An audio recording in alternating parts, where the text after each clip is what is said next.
Let's welcome back to the program 15th Ward Alderman Ray Lopez. Good morning, Mr. Lopez. How are you? Good morning, Amy and John. How are good you morning, today? sir. Go. So, do you want to sound in, or what would you do? What do you think is going to happen or should happen to Alderwoman Rodriguez Sanchez?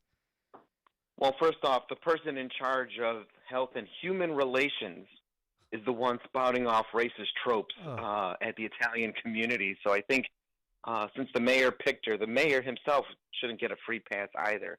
He needs to tell her to step aside from that committee because clearly she has lost her moral authority to be the head of the body in city council that's aimed at bringing people together. It'd be like tantamount to having a KKK member in charge of the reparations committee. Yep, that's true. I mean, she said, in her defense, she said it was a lighthearted tweet, was spun into a narrative of disrespect. I was meant to be playful, not offensive, and she's not. Now she's playing the victim and says she's received hateful and racist messages in response. But she started this. Why would a grown adult do this?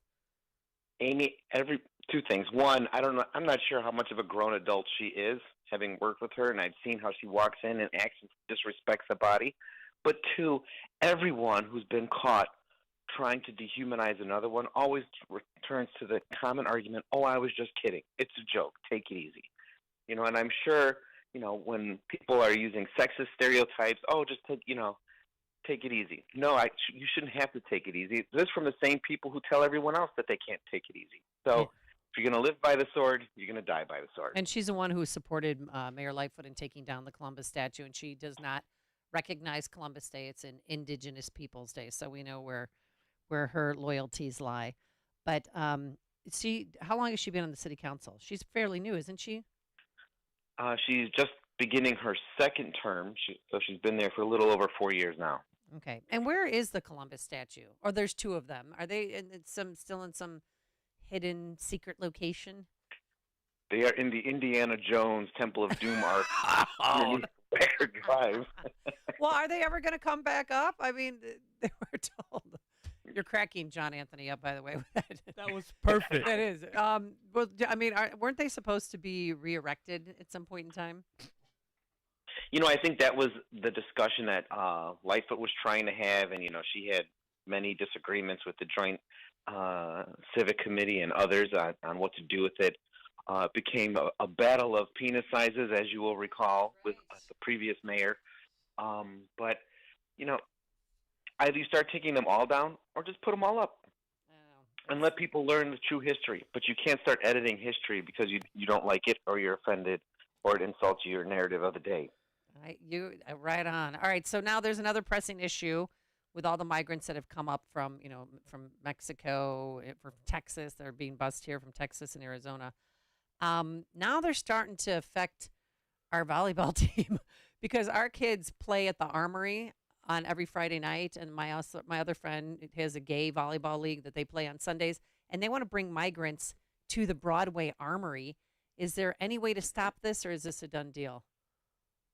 Well, the problem, Amy, is, and in full transparency, I worked with the new administration, Brandon Johnson's team, to open up the Gage Park Fieldhouse as a temporary processing, transition center for the migrants as they were coming in the hopes of clearing out all of those individuals in our police stations. So I understand how difficult a conversation this could be with community, but I don't see any change anytime soon because the migrants keep coming. In the time frame that I announced transitioning Gage Park into this type of facility, 800 more individuals arrived in the city of Chicago. So it was designed to clear out the police stations. You can't even tell at this point that I even did anything, even though I'm still housing 250 of them at Gage Park. There's still 800 now in the police stations throughout the city of Chicago. Even after the incident that happened at the 10th District? Yes. And for people that aren't aware, apparently, and I don't know how many officers, if you do, please help me out here, but police officers were having sex with some of the migrants, and they got a teenage girl pregnant. It's alleged. It's alleged. Okay. Well, it's alleged that there was some behavior going on, and if those officers were stupid enough to engage in that kind of activity, they should be dealt with. I agree. But yes, there are individuals in police stations all across Chicago, 800 total as of I think the other day, And the population continues to grow. The buses keep coming to the city of Chicago. And I think what all of us need to do, as opposed to trying to focus on these short-term fixes on do we send them to the Armory, do we send them to this empty school or this location, is we need to tell Joe Biden, Dick Durbin, Tammy Duckworth, and the entire delegation to get off their rear ends and start push for immediate field courts to discuss the merits of amnesty applications for these individuals. And if they are founded, great. And if they're not, ship them back, because we cannot wait 6 years for this to resolve itself, which is what the next court date for many of these individuals is. Yeah. 6 years. Yeah. It's amazing. You know, that Alderwoman, she's a Democrat Socialist of America member. Yeah. I mean, I She's still a don't understand that. Flaming progressive. That's neither here nor there. Alderman, listen, you know, public safety is very important to me. I was reading through the blueprint for creating a more just and vibrant city for all that the mayor introduced. It's a good beach read. Yeah, it is. 223 pages. 223 yeah. pages. I actually read through it. Good. You know, because You did? Oh, congrats. yeah, I did. I actually used to read bills too when I was state rep. That's novel. But some of the things that was in there, the one that really stood out to me was the getting rid of the gang database. I was a gang officer when I was a cop. I was a juvenile officer when I was a cop. Who on his staff thought this to be a great idea? Now, I do believe, I've said this, that the gang database does need to be tweaked. I'm all for. Well, how do you, as a police officer, tell us how it was advantageous to you? So basically, soon as you run an individual's information, it shows what gang they were related to, because you never know who you're dealing with when you're pulling up somebody on the street. So you knew their known associates, because anytime you stopped somebody in a car and they were with known gang members, you started to piece together who's friends with who. Now, I do believe that it needs some tweaks. Like, I don't believe somebody should be a part of that for the rest of their life, especially if they change their life. Call me bleeding heart liberal when it comes to that, but they shouldn't be a part of a gang database for the rest of their lives. But who thought this to be a good idea? You know, that is something that many of the extreme left elements of the city council have been pushing, and they convinced Lori Lightfoot that this was appropriate. And she said that she was getting rid of the gang database a few years ago, but she tweaked it. But now they want a full-on push to get rid of it. And you're 100% correct. If people reform themselves or have been out of that culture for 5 years, then they should have an avenue in which to have their names removed and taken off. Right.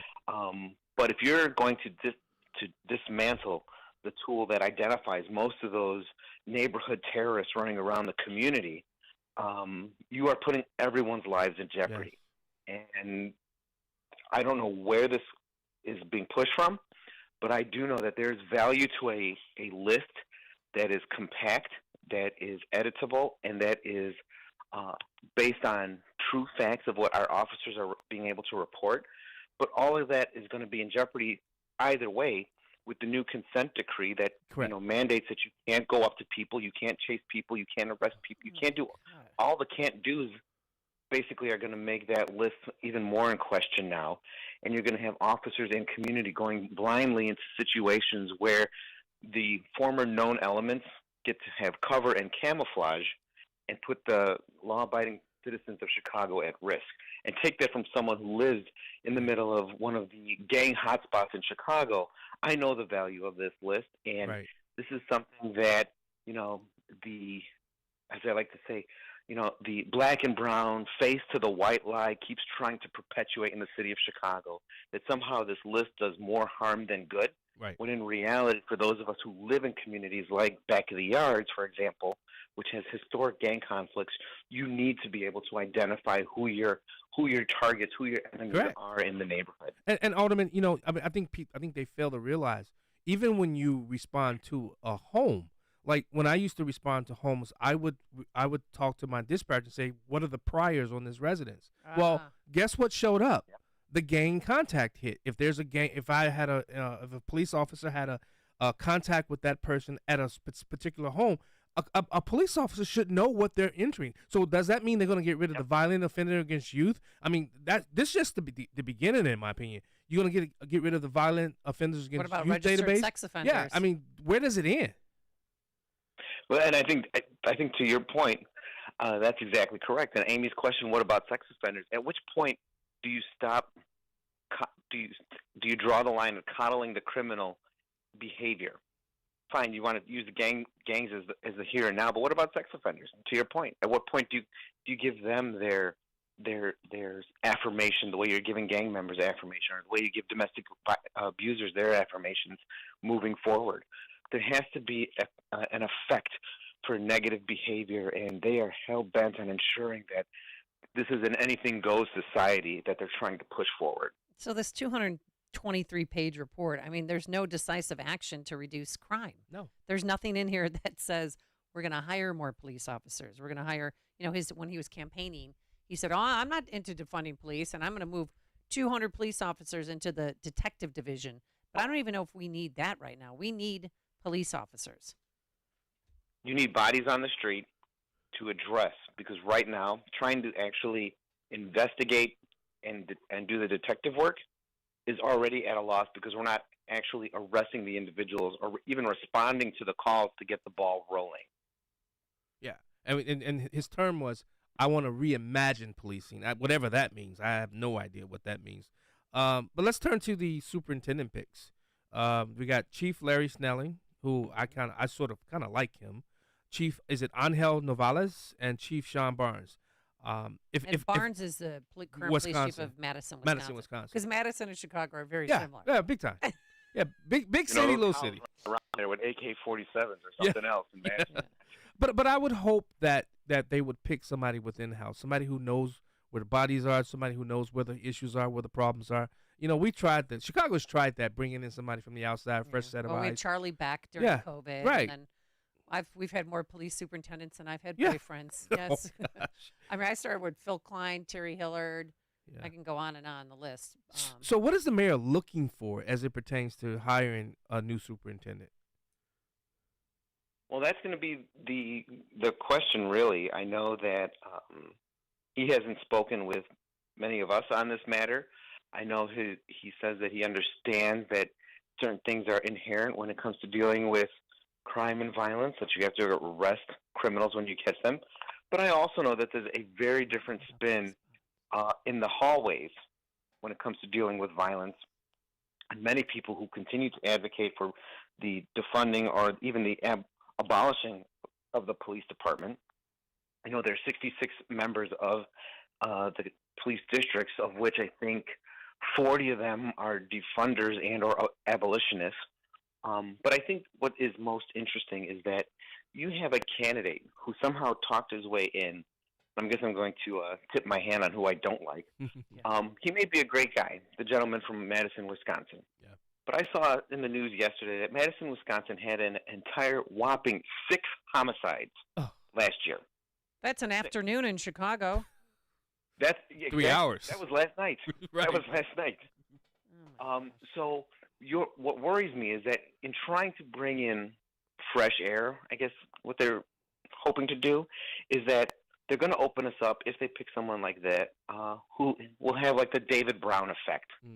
Completely in over his skis, unaware of what's going on, and just trying to put a happy face on the decline of the police department in the city of Chicago. We don't need that. And I think what we need to remember is that even though this drawn-out commission whittled down many candidates who were well qualified and came up with these 3 individuals, and believe me when I say Novales and Snelling are very well-qualified individuals. Snelling actually used to be one of my commanders in my ward. Love him to death. I like him. You have to focus on the basics. And if you're going to put someone in there who has never dealt with Chicago, doesn't understand, you're going to wind up with David Brown 2.0. Come on. And we don't need that. All right. Alderman Ray Lopez, 15th Ward. We're going to have to leave it there. I do have one quick question, though. The migrants that are at Gage Park, what's the exit plan so that our children could have their recreational space back? Do you know what it is? Well, I do, as a matter of fact. So at Gage Park, that's supposed to be a transitionary location so that we can get them vetted in terms of health, housing, and other options so that they're in and out within 90 days. The problem with having a space like that where it's not permanent is that it will remain permanent if people keep coming, and we have to keep transitioning people into other options. Yeah. The goal of all of this has to be to stop the influx of individuals into this country, into this city, Right. and that falls squarely on the federal government, which sadly is more interested in discussing Tide Pods and everything else under the sun, except what's going on right now at our borders and in our nation. Mm. Take care, Mayor. I mean, Alderman. Oh, yeah. We should be there. Someday. Maybe someday. All right. Thanks so much, Thanks, both. Mr. Lopez, and have a wonderful weekend. And he joined us on our turnkey.pro answer line. You're listening to Chicago's Morning Answer with Dan Proft and Amy Jacobson on AM 560. The Answer. When life ends, your legacy begins. Ensure your legacy lives on at Catholic Cemeteries of Chicago, with 47 locations throughout Cook and Lake counties. Take advantage of 0% financing, lock in today's prices, and safeguard yourself against rising inflation. Visit CatholicCemeteryChicago.org or call 708-236-5490 to schedule a free consultation today. I was going to have you do this live I read. know You're you telling were. me you can't see? I went How many 3.0 fingers do I readers. have up?